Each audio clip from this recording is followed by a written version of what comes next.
Пожалуй, главные хищники Австралии, которые, оказавшись за тысячи километров от дома, избавились от конкурентов и заняли вершину пищевой цепи. Подобно волкам, они освоили охоту на быстрых и опасных животных, а также стали настоящей катастрофой для местных жителей. Привет, друзья! Вы на канале «Время с пользой», и герои сегодняшнего выпуска – динго. Не забывайте подписываться на канал в Яндекс.Дзене, ссылка будет в описании.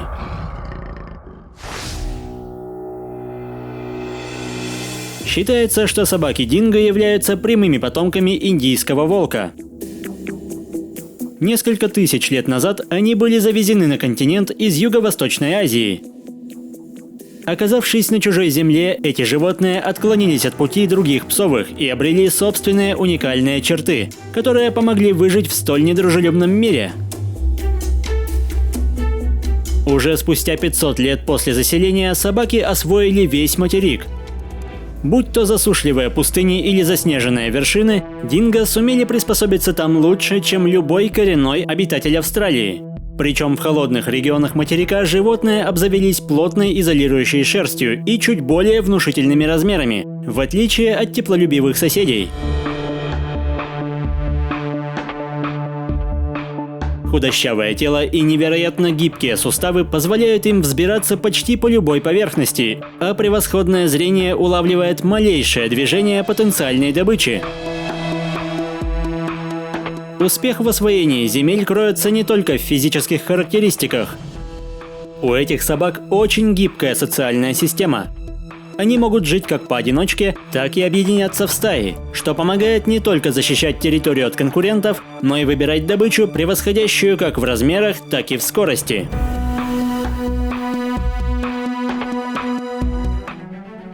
Исполинские кенгуру могут весить свыше 70 килограмм. За короткое время они разгоняются до 60 км в час, но организованное преследование всегда направлено на изматывание жертвы. Кроме того, порой динго загоняют добычу в ловушку, поэтому даже у опытного бегуна не так много шансов против сильных, выносливых и очень настойчивых хищников. Кенгуру и уступающие в размерах валаби становятся основными источниками пищи, ведь добыча такого размера утолит голод целой стаи. Несмотря на полную самоотдачу каждого члена группы, очередность приема пищи соблюдается в строгом соответствии с иерархией.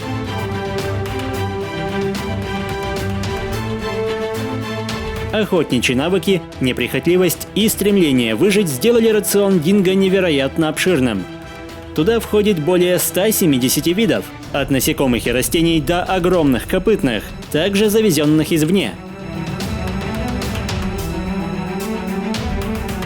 Даже в одиночку дикая собака может бросить вызов крупным млекопитающим, но без поддержки союзников угнаться за такой добычей вряд ли получится.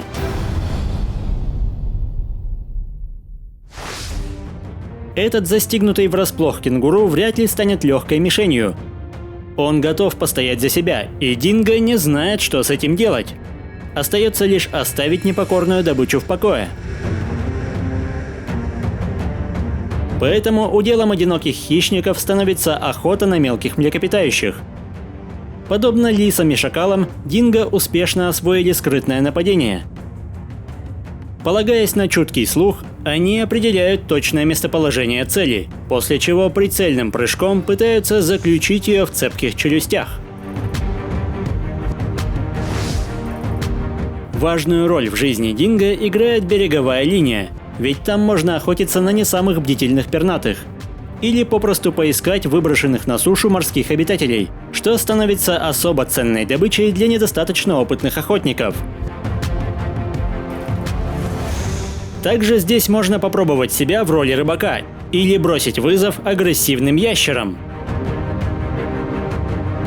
Пестрый варан – второй по величине варан на континенте. Помимо длины до 2 метров, этот монстр вооружен мощными челюстями и гибким хвостом. К тому же у него очень прочная кожа, но хищников это совсем не тревожит, и лишь умение быстро плавать спасает рептилию от крепких зубов.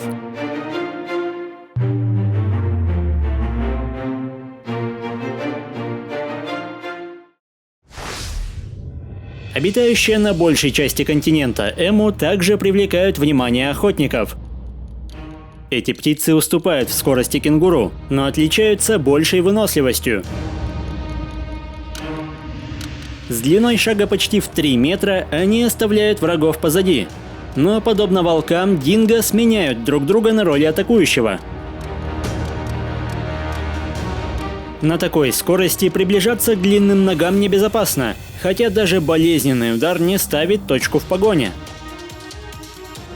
Преследование длится более 10 минут, и, наконец, птица начинает сдавать позиции, что лишь раззадоривает голодных хищников, против которых остается все меньше шансов. Завезенные из Европы кролики также стали неотъемлемой частью охотничьего меню, хотя догнать их – настоящее испытание на ловкость и реакцию.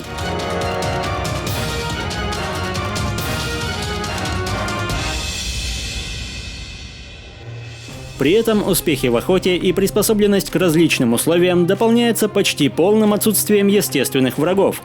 Вряд ли кто-то из местных хищников выдержит конкуренцию со столь организованными созданиями.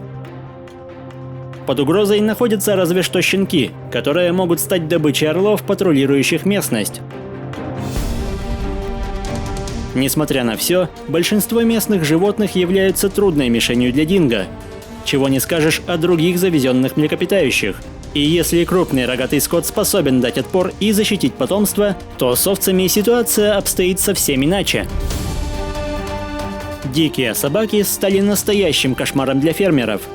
Действуя как волчья стая, они убивают намного больше, чем могут съесть. Всего за одну ночь налетчики способны истребить целое стадо. За такие проделки динго получили клеймо вредителей, и в борьбе с ними использовали самые радикальные методы, включая отстрел, установку капканов, разбрасывание отравленного мяса и даже сброс химикатов с воздуха. Уже в конце 19 века было завершено строительство самого длинного забора в мире протяженностью более 5000 километров, который был возведен специально, чтобы лишить диких собак доступа к лучшим пастбищам. Большое число мер позволило уменьшить популяцию, но и сегодня динго вполне обычные австралийские обитатели. Хотя есть опасения, что чистокровное животное находится под угрозой из-за скрещивания с домашними собаками.